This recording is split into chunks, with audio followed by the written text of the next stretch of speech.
This is Katie. And this is Derrick. Welcome to the break room.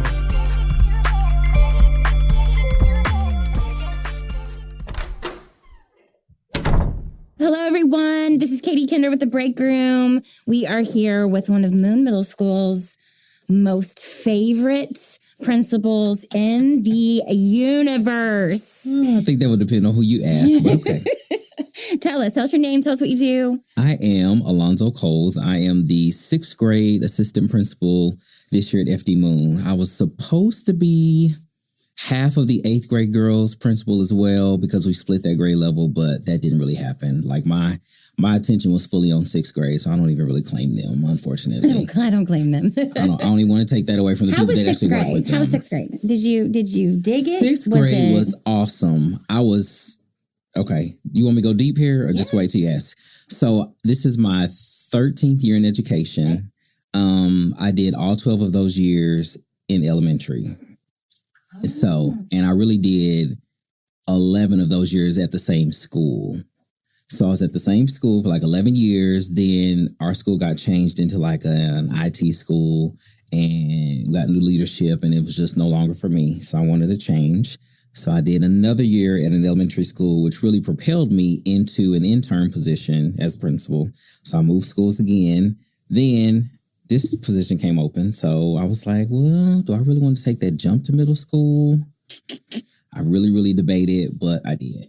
And you're glad you did, or you still have hesitancy about it? Middle schoolers are weird, you know? They're very weird, but I still miss the littles a little bit. I miss their innocence, but I enjoy the fact that I can like have real conversations with my kids and we can reason. Like, tell me why you are flipping out right now. Right. Like, once you get up off the floor, wipe your face off, let's have a serious conversation about what happened. Mostly they're like, I don't really know. My prefrontal cortex is not fully developed. But what I found is like, they just want to be heard. Like, they feel like a lot of times, and we have great teachers, I'm not saying we don't, but they just feel like their teachers do not listen to them. And so when I sit them down, what happened? Well, she said this, she did that. Okay, so how could we have done that differently?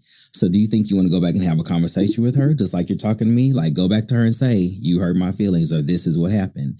And 9 times out of 10, they do. So they just want to be heard. Do you feel like a lot of your job is trying to teach the kids how to be human beings?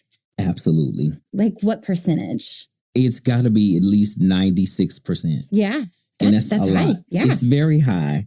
And I feel like, yes, that's not what's tested, but like we're trying to teach them skills that go far beyond Moon. Like, we're trying to teach you life skills.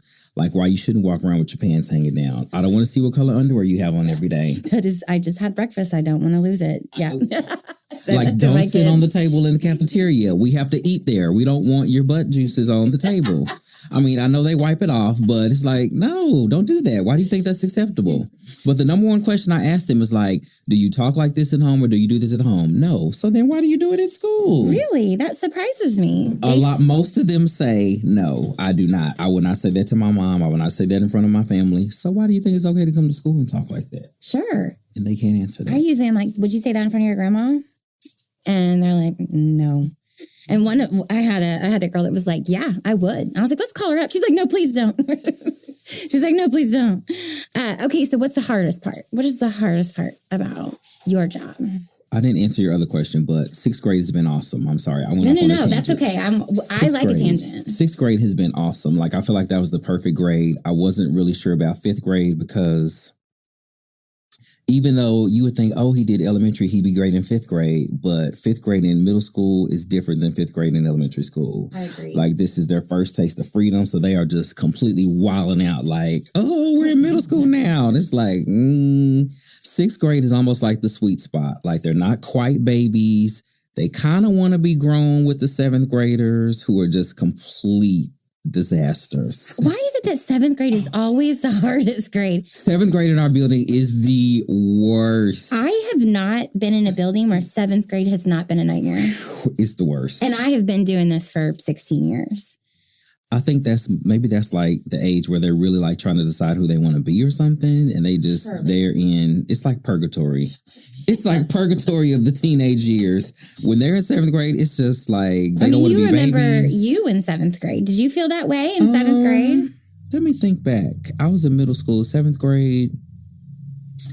I I don't think I was. I was an immature 7th grader though. Like, you know what happened to me? I was up at school acting up, and I wasn't like a bad kid. I just a little talkative, mischievous. But I was up there doing my thing. And you know what? I walked in my English language arts class one day, and my mom and dad were sitting in my class in the 7th grade. Yes. I was so embarrassed. That's how you do it. I was so embarrassed. I love that. I'll never forget that. And did they sit through the class? Yes. And they sat with you? Not with me, but they were in there like watching me. And I was like... We're like, your buddy's like, go get your mom. Like, your mom's over here. But no, because you know, in middle school, it's all about appearance of your peers. Like, you have to be cool at all times. So I'm like, oh, my mom and dad here, I'm gonna give them a show. Like, I'm gonna still do what I normally do. My mom was like, how'd that work? And I was like, I was so embarrassed. So of course, when class was over, they didn't get me like they could have, but when class was over, that's a core memory for you. Oh yes, I'll never forget that. Okay, hardest part about being the 6th grade principal. The hardest part, I was not prepared for the adult issues that come along with this job. Retweet. I was not prepared for that. Like, when you're a teacher, it's all about you, your kids, your class. I go in my room, I close my door, I'm on my business. Of course, my teammates are there, but I don't have to necessarily deal with their stuff. Like, of course, I'm going to be a listening ear, but like, if they don't come to work, I don't really have to find like, well, who's going to cover your class? Yeah. I'm just a teacher. Do you feel like that falls on your shoulders as a principal? Yes, absolutely. The first time I came to your building, you were teaching a class. Was I? Yep. I don't know why or when it was. You were giving directions. You had them all engaged. And I was like, man, he's good. That's the 6th grade principal. I'm like, okay. I miss that sometimes. Like, and people think, oh, being a principal is great. And it is great. But it's like, I would switch places with you in a minute just to get one day of just like being a teacher and not have to worry about, well, who's coming to work today? Who's going to be late today? Who's called out today? Who's going to cover that class because they're late today? It's so much. Adult issues are a lot. Wrap it up. Derrick Sire just came and yelled at me. Did you see that?